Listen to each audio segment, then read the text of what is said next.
Hello and welcome to this week's episode of Coast News. And as always, we've got some amazing news from different theme parks, rides, attractions and events all over the world. So let's get straight into the video today.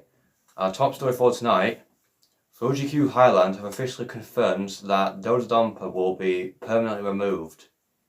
And this is absolutely devastating news for literally roller coaster enthusiasts everywhere.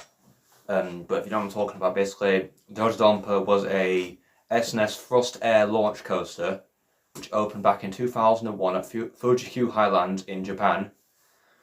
Upon opening, it was the world's fastest roller coaster, reaching speeds of 111 miles an hour, and obviously it had the fastest acceleration of any launch on a roller coaster ever, accelerating from 0 to 111 miles an hour in just 1.56 seconds, which is just like absolutely insane. Apparently it's like some of the most intense G-forces ever felt on the launch on any roller coaster on the planet.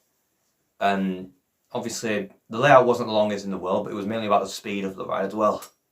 And apparently it was absolutely amazing, and obviously it became a fan favourite for many visitors of the park, and obviously it became famous worldwide for having the fastest acceleration on a launch coaster in the world.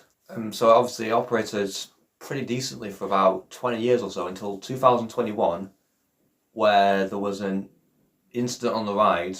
I don't exactly, can't remember fully what happened, but there was an accident on the ride. Basically caused the park to close it for like safety inspections because of like a ride-related injury. It's been closed ever since, I think around June 2021. So it's been closed for quite a while now. It's been SBNO for ages, honestly. About 3 years nearly. So obviously there were a lot of fears of, will Do-Dodonpa ever reopen again, or will it close? And now obviously recently, like earlier this week, the park actually officially confirmed that Do-Dodonpa is going to be permanently removed from the park. It's an absolutely devastating loss for them, especially since it was one of the most popular coasters.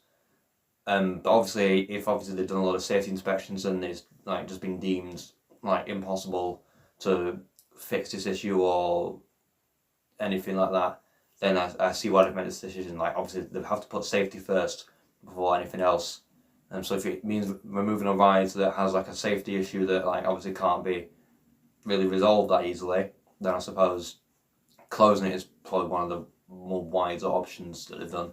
So obviously it is absolutely devastating that we're losing this ride. And yeah, we'll miss Do-Dodonpa. In other news today, the chain for the lift hill on Hyperia at Thorpe Park has now been installed. And like, it's absolutely amazing how this is all just happening right now. Like, it just doesn't even feel real. It's not going to feel real for me until like I see it in person. But if you know what I'm talking about, basically Hyperia is a Mack Rides hypercoaster which is opening at Thorpe Park later this year. Obviously, upon opening, it's going to break the record for the UK's tallest and fastest roller coaster. And obviously, it's going to be absolutely thrilling ride as well. It's been confirmed by the designer of the ride, John Burton. It's going to be the tallest, fastest, and it's going to have the most weightless ride experience. It's going to have like the most sort of out of your seat moments on the attraction. So obviously, things like obviously a lot of air time and hang time. And so obviously it all started, like all of the vertical construction ended couple of weeks ago. I think it were not last week. Last week vertical construction officially ended for Hyperia with the topping off of the ride's lift hill. Obviously the final track piece was top of the lift hill, which consisted of 3 track pieces that were combined into one, making a combined total of 14-ton track piece, and it was at the highest point of 236 feet, which is absolutely mind-blowing to think. So obviously that meant that all the track was now placed literally like there's no sort of any like vertical construction left. It's all finished. And obviously the other day, like not long after the ride had been fully like vertically completed, they held a VIP tour of basically the whole park, to obviously the whole like the Sparkle project, and obviously they went on the Hyperia construction site. And on the site, they confirmed multiple different details about Hyperia.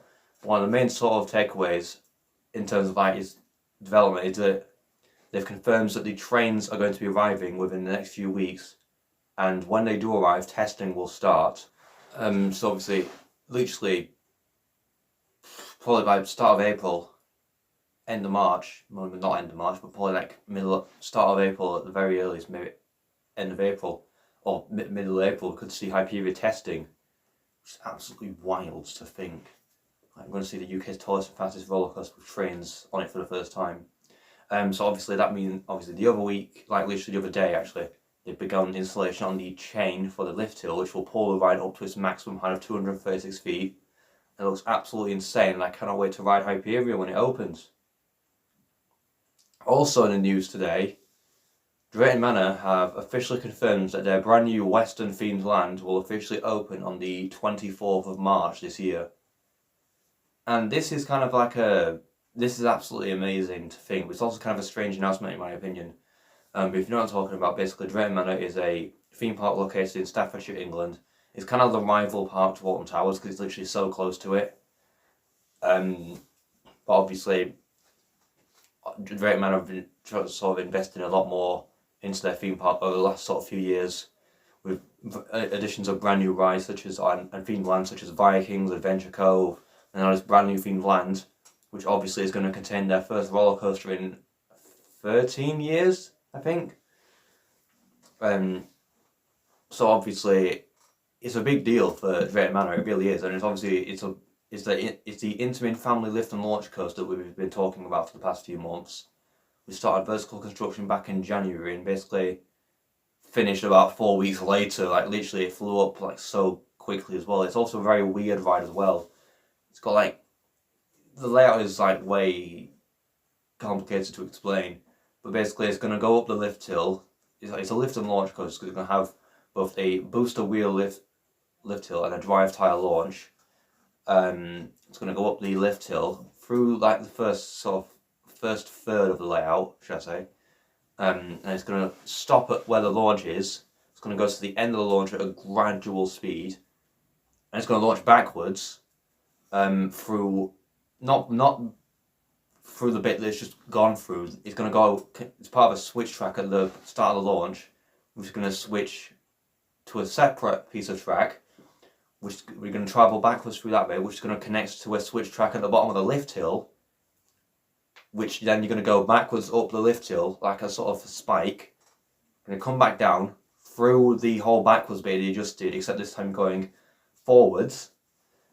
And obviously you'll go through the launch a second time, this time facing forwards, back through the third of the layout, and then into the station. So it's a very weird ride, but also very interesting as well. And obviously it's part of a brand new Western themed land, and Drayton Manor recently confirmed that the new land is opening with the rest of the park on the 24th of March. They haven't actually said what this new land is going to be called yet, but they released a teaser video which definitely confirms our suspicions that it's going to be Western themed. I mean, we kind of knew that already. We could tell by all the theming that was like being installed and everything like that. Obviously the new coaster is not going to be open by the 24th of March. It's only just started clearance testing, but either way I cannot wait for it to open when it does open. And finally in the news today, Minifigure Speedway at Legoland Windsor will officially open on the 29th of March this year. And this is going to be such a really good ride for Legoland. I really cannot wait for it to open. It's kind of like one of the more sort of smaller, like big attractions of this year, if you know what I mean. But if you know what I'm talking about, basically Minifigure Speedway is a brand new roller coaster opening at Legoland Windsor on the 29th of March this year. It is technically it's two coasters. It's a pair of dueling Sierra boomerang coasters, which is very strange considering we all thought it was going to be a pair of dueling Vekoma family coasters, but when track arrived on site it was confirmed it was actually being built by Sierra. Obviously it is themed around racing and motorsports, and it is going to be, upon opening, it's going to be Legoland's fastest roller coaster, reaching a top speed of I think 38 miles an hour. So obviously compared to like other roller coasters like Hyperia, it's going like 80 miles an hour. But obviously this is going to be the fastest roller coaster at Legoland. I'm pretty sure it's going to be the fastest roller coaster at any Legoland park I might be wrong, but it's definitely the fastest in the one in Windsor. So obviously, vertical construction began at like the very end of last year. Much like the new Drayton Manor coaster, it didn't take long to finish vertical construction at all, really. But it looks like a very unique ride as well. We've not really got much like this in the UK yet. I suppose we've got Accelerator at Drayton Manor, which is a traditional Vekoma family boomerang. We've got Velociraptor at Paulson's Park, which is obviously another traditional Vekoma family boomerang. Plus we've got Wipeout at Pleasurewood Hills, which is a original classic Vekoma boomerang, which is the more extreme version. But we've not really got anything like this, which is a dual link one. So obviously it's a very unique attraction. Obviously vertical construction was finished quite a few weeks back, and then Legoland released a teaser video showing the trains being placed onto the track, which confirms that it's basically starting testing, and they confirmed it's opening on the 29th of March. And they also confirmed that testing has been ongoing since last Saturday. I don't think there's any footage of it online yet, but it has been testing since about 6 days at the time of recording. And obviously it looks, they've confirmed it's opening on the 29th of March. So obviously I cannot wait for this ride to open. It's going to be such a huge success for Legoland. I know they've been expanding so much over the past couple of years, and on each edition they've added has gotten like a lot of good attention from the crowds, and this will be no exception. I cannot wait for it to open. So that is it for this week's episode of Coast News. I hope you've enjoyed it, and if you did, then please make sure to like, subscribe, and comment if you'd like to see the next video. Goodbye.